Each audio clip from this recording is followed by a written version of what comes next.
Estamos muy agradecidos de que aún dentro de estos tiempos tan difíciles por el coronavirus somos capaces de aún adorar juntos.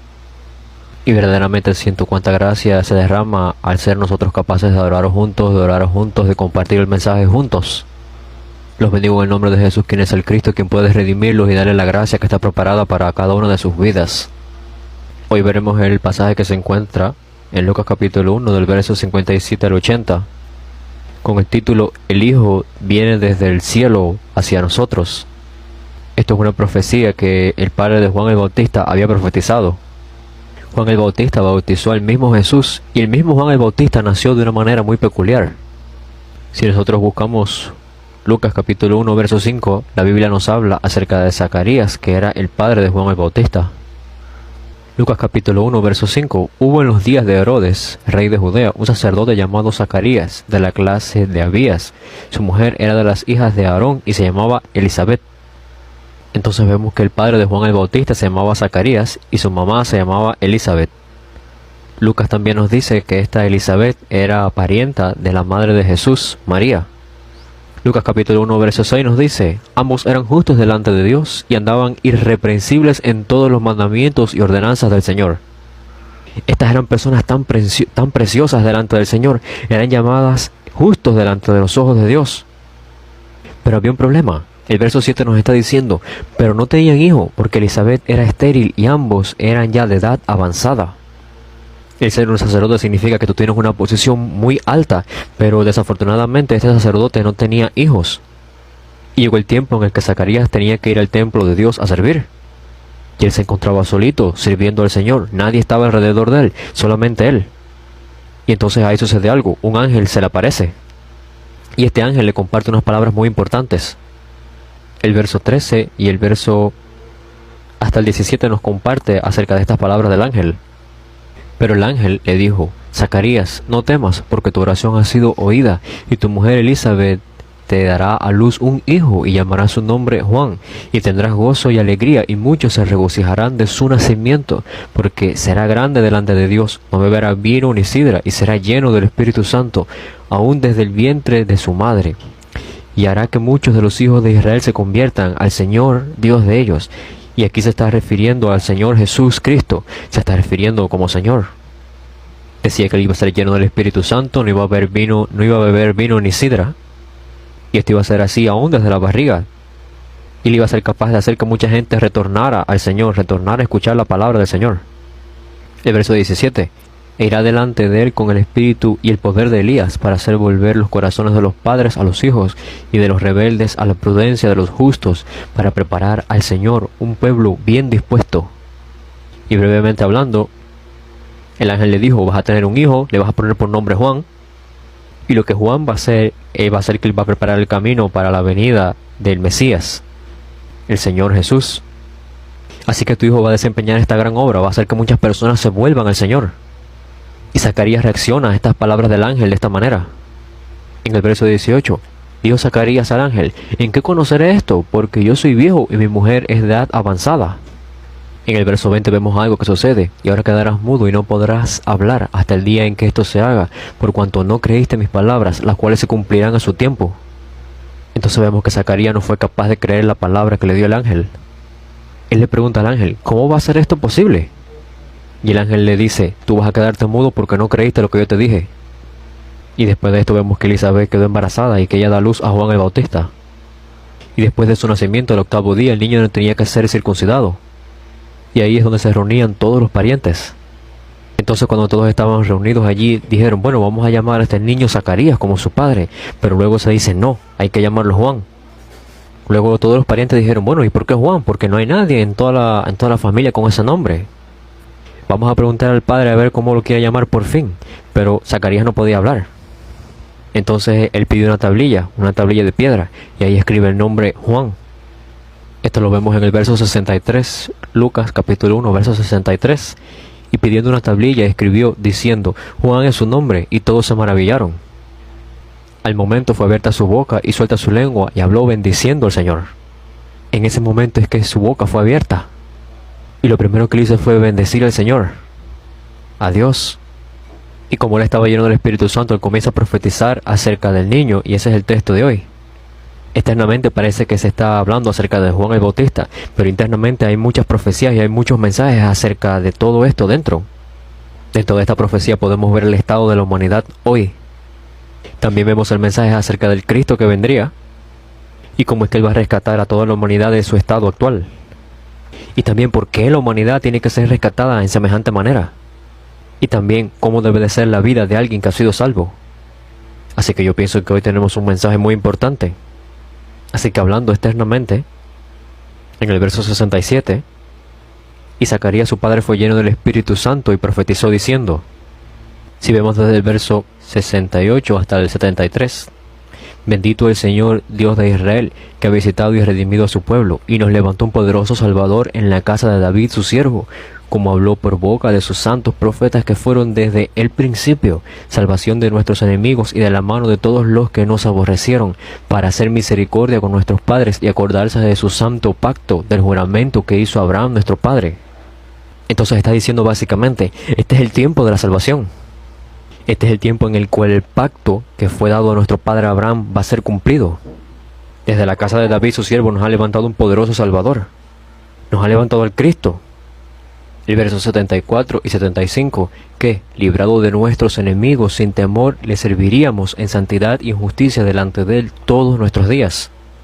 Aquí está expresado que el Mesías vendría y que Él nos salvaría, y que cómo deberían de vivir, cómo iban a vivir estas personas que habían sido libradas y salvadas por el Mesías.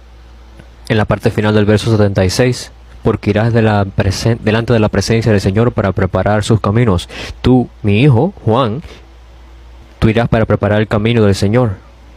Por causa de la grande salvación que este Mesías vendrá a traer, tú irás a preparar el camino del Señor.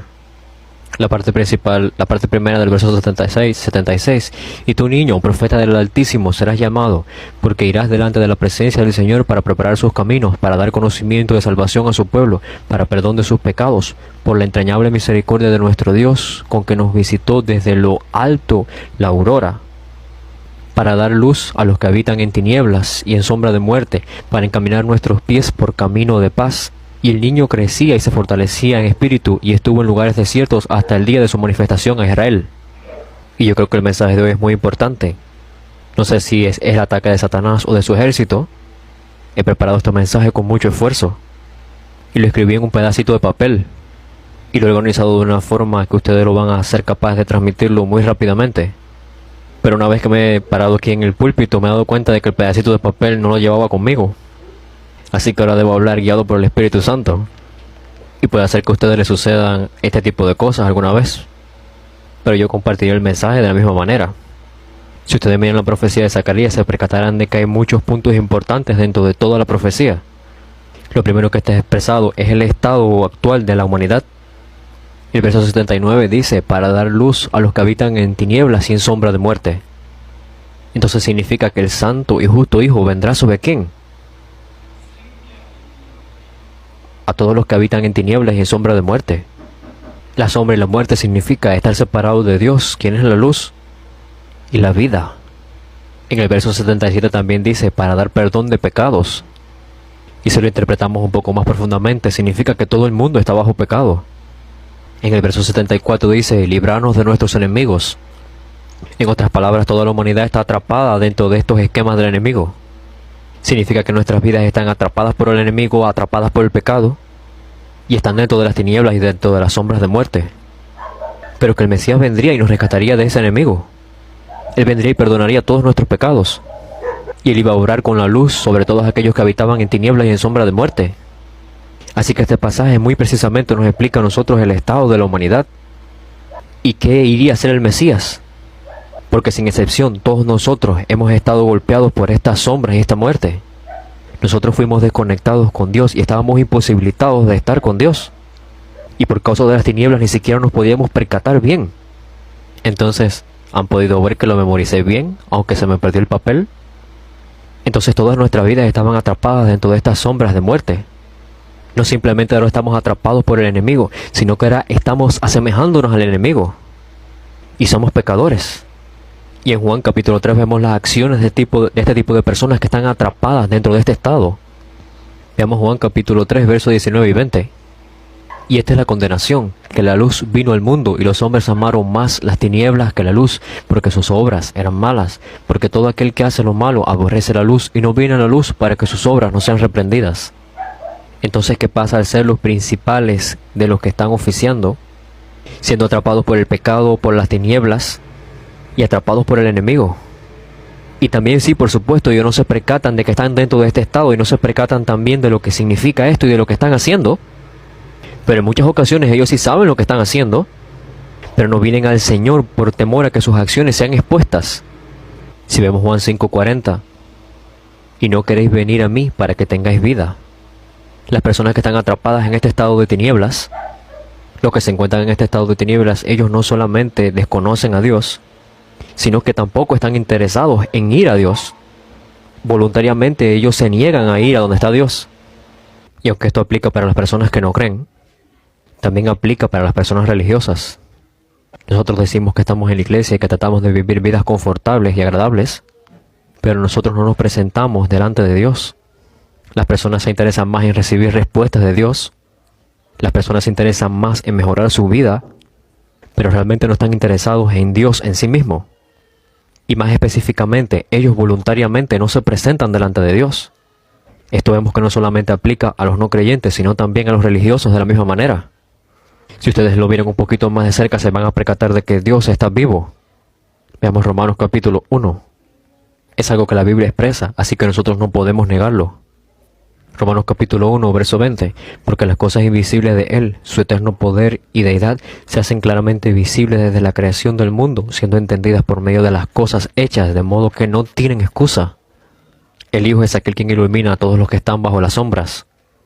Este justo Hijo es el que constantemente tiene que iluminarnos a nosotros. Así que nosotros tenemos que constantemente venir y presentarnos delante de Dios, quién es la luz y quién es la vida. Claramente vemos desde la creación del mundo que Dios está vivo. Y como muchas otras personas puedan escuchar este mensaje, trataremos de explicar a Dios. Las personas discuten mucho acerca de la creación y acerca de la evolución, que cada una dice una cosa diferente, pero realmente no hay necesidad de hablar de eso.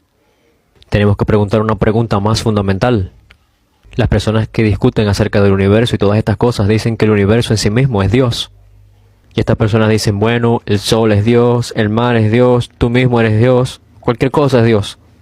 Y también vemos como las personas de Japón, que ellos discuten y dicen, ellos dicen que hay 800,000 dioses.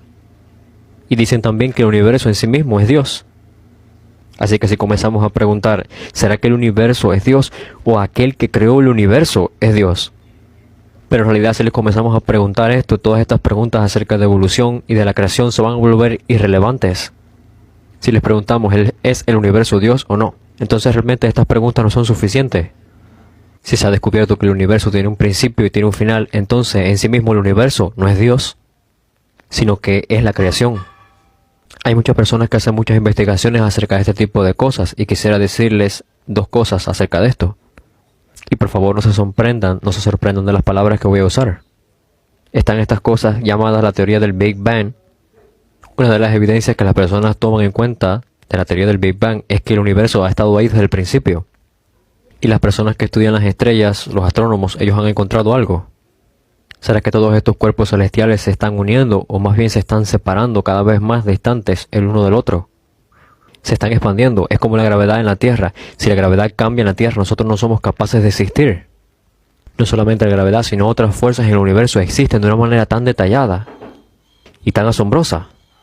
Y todas ellas nos permiten la existencia. Incluso el organismo más pequeño, una ameba, si tú quieres transferir toda la información que está contenida dentro de la ameba y la quieres hacer escrita, tú vas a encontrar que hay cientos de enciclopedias que han escrito acerca de toda esta información que está dentro de esta pequeña célula. Y si miramos la existencia de la Tierra, cómo es que la Tierra existe y cómo es que la Tierra se mueve por sí sola, hay que verlo. La Tierra no se creó por sí misma, no se sostiene sola, hay alguien que creó todo. Cuando nada existía, hubo alguien que lo creó todo. De esta manera todo lo creado tiene esta explicación, todo lo que hay se puede explicar. Es porque hay un creador. Pero tenemos que preguntarnos, ¿será ese creador el creador que está en la Biblia? ¿Ese creador es el creador que la Biblia describe? Pero si tú ves en la Biblia el criterio de creación y de creador y el criterio de Dios que la Biblia da, verás que están realmente muy unidos y alineados. Están tan perfectamente alineados que no se puede creer y se puede ver otra cosa más. Este creador es Dios Todopoderoso, el que creó todas las cosas. Y toda la creación está organizada y está establecida de una manera tan perfecta y de una manera tan exacta. Solamente alguien todopoderoso y alguien omnisciente puede establecer todas estas cosas de esta manera, que funcionen tan perfectamente en todo el mundo. Si tú ves todos estos criterios y otros más, ¿quién verdaderamente puede cumplir estos criterios? Es el Dios que está descrito en la Biblia. Todo esto se discierne tan solo por mirar todo lo que es creado, toda la creación.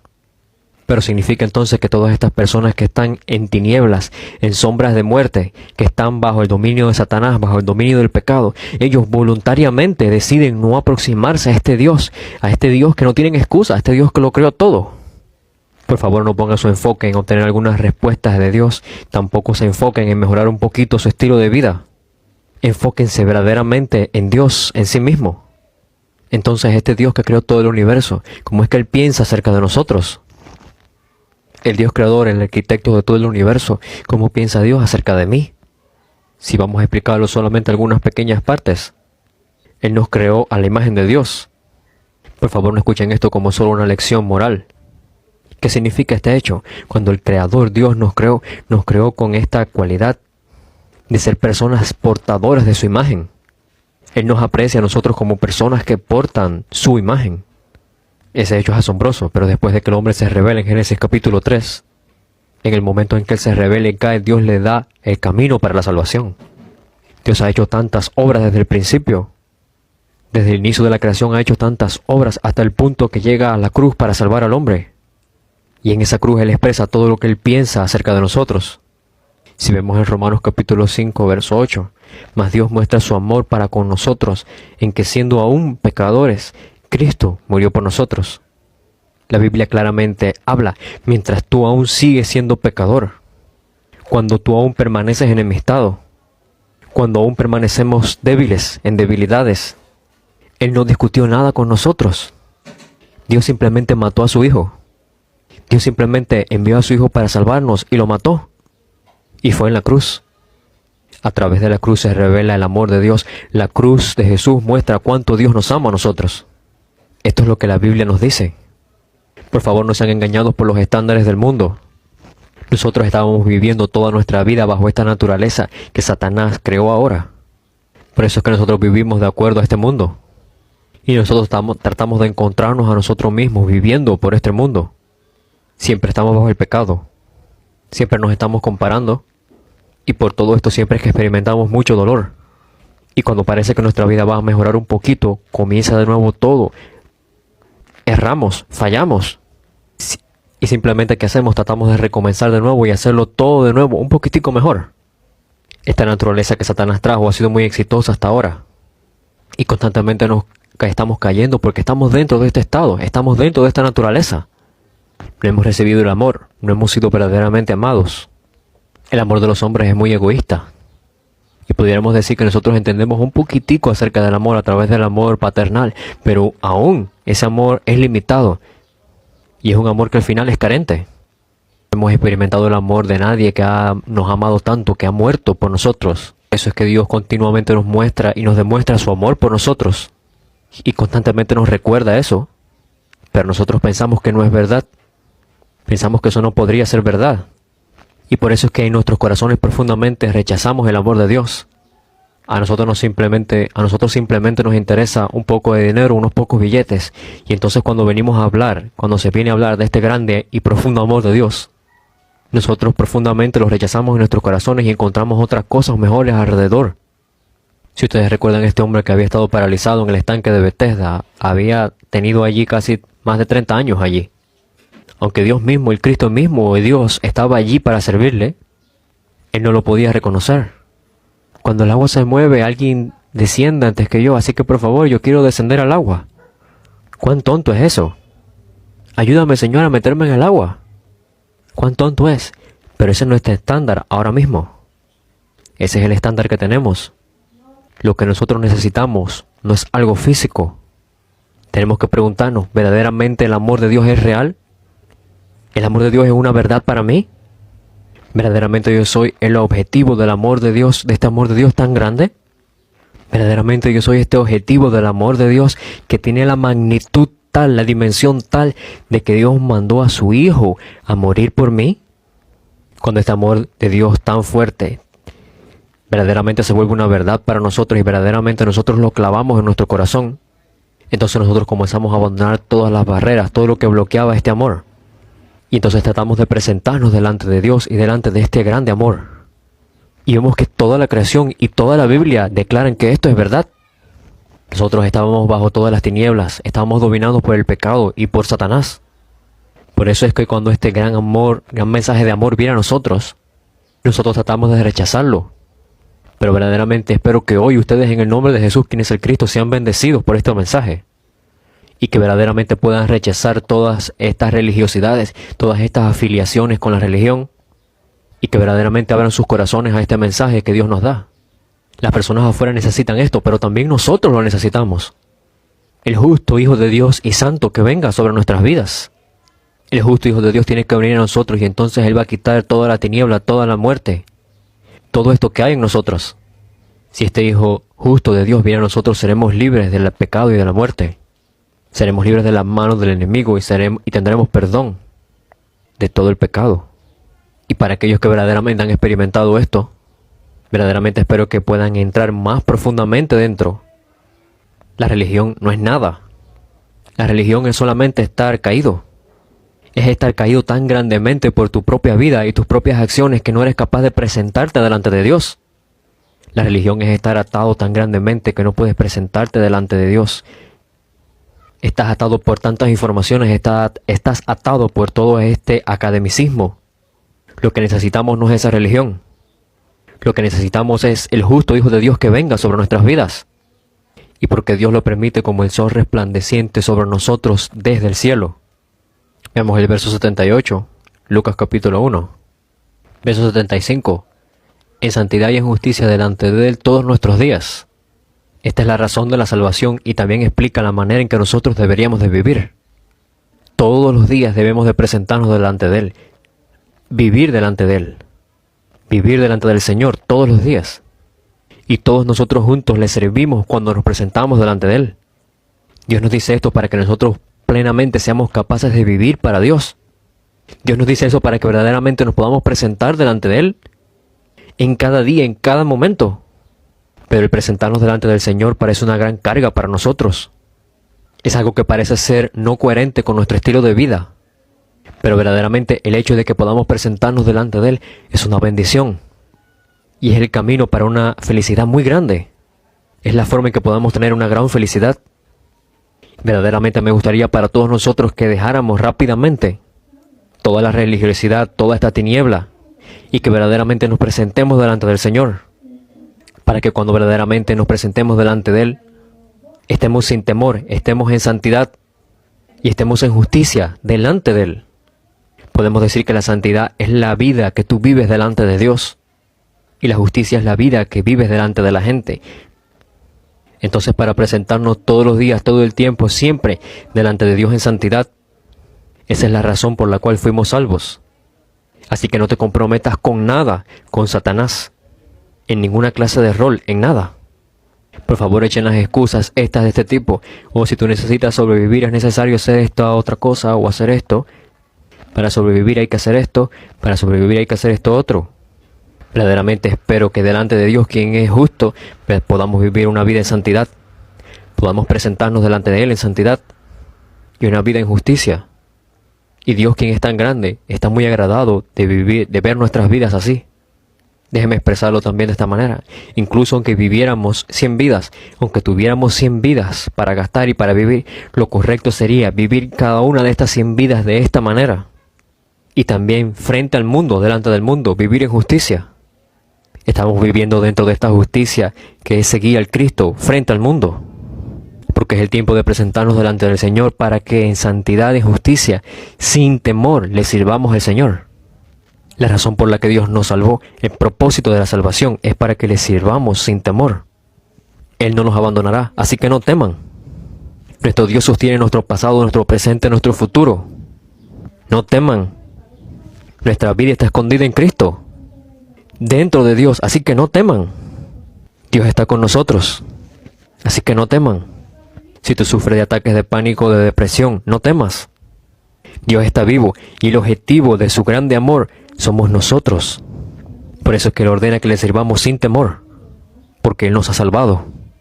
Este es el propósito de la salvación, que podamos presentarnos delante del Señor, que podamos estar en la justicia y en la santidad que le agrada al Señor, para que le podamos servir sin temor. Por eso es que Él nos salvó. La razón por la que Él nos salvó a través de la sangre de Cristo, de toda esta tiniebla, de toda esta muerte, de todas estas sombras, de Satanás, del pecado, de la separación, es para esto. Por eso es que debemos de vivir vidas que se presentan dignas, que viven dignas. Esto no es opcional, tenemos que vivir este tipo de vida así. Así que todos nosotros tenemos que vivir de esta manera. Así que todos aquellos que han sido salvos de esta manera, no hay otro mensaje que se les pueda dar, no hay otro mensaje que les es dado. Juan el Bautista fue puesto en esta tierra para preparar la primera venida del Señor Jesús. Y Juan el Bautista en el verso 76 y 77 de Lucas capítulo 1, dice: y tú, niño, profeta del Altísimo serás llamado, porque irás delante de la presencia del Señor para preparar sus caminos, para dar conocimiento de salvación a su pueblo, para perdón de sus pecados. Juan el Bautista fue preparado para que profetizara la primera venida del Señor. Pero para la segunda venida del Señor, Él ha permitido que todo aquel que crea que Jesús es el Cristo desempeñe este mismo rol. Tenemos que ser las personas que preparan la segunda venida del Señor. Tenemos que desempeñar el rol de ser aquellas personas que profetizan de esta salvación y también de este perdón de pecados. Y hacerlo para todo el mundo. Pero ¿cómo podemos hacer esto? Es posible hacerlo cuando la entrañable misericordia de nuestro Dios nos visita desde lo alto, y esta visitación es sobre nuestras vidas. En el verso 79 dice: para encaminar nuestros pies por camino de paz. En el verso 72 y 78 nos dice: ¿por qué esto puede ser hecho de esta manera? En el verso 72 dice que Él hizo misericordia con nuestros padres. Y en el verso 78 dice: por la entrañable misericordia de nuestro Dios. La razón por la cual somos salvos, aunque fuimos condenados a lo sumo, es por la gran y entrañable misericordia de nuestro Dios. Dios nos ha derramado una gracia tan especial de presentarnos a nosotros todos los días para que todos los días le sirvamos. Para que le sirvamos en justicia y en santidad. ¿Pero por qué es todo esto? Esta gran gracia, ¿por qué? Es por su gran y entrañable misericordia. La razón por la cual el Señor le permitió a Juan el Bautista preparar la primera venida del Señor, y la razón por la cual el Señor nos permite a nosotros ahora ser los que preparan su segunda venida, es por la gran y entrañable misericordia de nuestro Dios. Y verdaderamente esta profecía de Zacarías era algo que yo saltaba siempre cuando leía la Biblia. Y yo lo veía como algo que no era tan principal, más bien algo que estaba dentro de la historia, que había sucedido. Pero mientras me estaba preparando en la oración, cuando me preparaba en la oración, me pude detener dentro de este texto. Me pude percatar de que es muy profundo verdaderamente, y yo mismo me asombré muchísimo. Normalmente se diría que es la profecía acerca de Juan el Bautista, pero vemos que verdaderamente es un mensaje muy profundo y muy grande para todos nosotros. Así que sobre todos nosotros, la aurora brillante y gloriosa del Señor debe brillar, debe de resplandecer. No debe ser una experiencia de una sola vez y ya, sino que tiene que ser continuamente. Esta aurora, este sol naciente con luz fuerte debe resplandecer sobre todos nosotros, para que podamos vivir de acuerdo al propósito con el cual hemos sido llamados. Y para que también podamos ser capaces de ayudar a todas aquellas personas que necesitan reconciliarse con Dios, a volver con Dios. Los bendigo verdaderamente en el nombre de Jesús, quien es el Cristo, para que podamos presentarnos y vivir una vida de esta magnitud, para que podamos vivir esta clase de vida, para que podamos presentarnos delante del Señor y vivir esta clase de vida, y que para que podamos ayudar a otros también a vivirla. Yo los insto a orar y a recordar todo esto. La luz gloriosa naciente del sol del Señor resplandecerá sobre todos nosotros. Los bendigo en el nombre de Jesús, el Cristo, para que esta gracia esté sobre ustedes siempre y de una manera abundante. Oramos. Dios Padre, te agradecemos. Nosotros estábamos sentados en sombras de tinieblas y de muerte. Nosotros estábamos apresados por la mano del enemigo, estábamos apresados por el pecado. Verdaderamente te agradecemos porque tú has enviado el sol naciente para que resplandezca sobre todos nosotros, el cual es Jesús, quien es el Cristo. Gracias por abrir nuestros ojos y para poder ser libres, Señor, de Satanás, del pecado y de la muerte. Gracias por permitirnos vivir cada día y presentarnos delante de ti. Gracias por permitirnos esta gracia y presentarnos delante de ti en santidad y en justicia.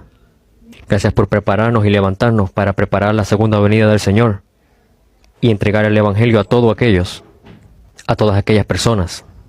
Permítenos percatarnos y percibir que todas estas palabras son verdad. No es simplemente algo que la Biblia dice o que está escrito ahí, sino que es algo que es verdad, es algo verdadero y que verdaderamente nos puede dar vida. Por favor, obra nuestras vidas para que podamos percatarnos que esta verdad es algo por lo que es digno vivir. Es digno dar nuestras vidas por esta verdad, incluso más de nuestras vidas.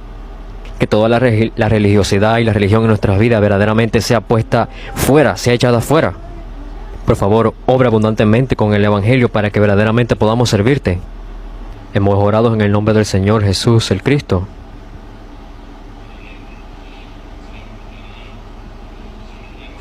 Amén.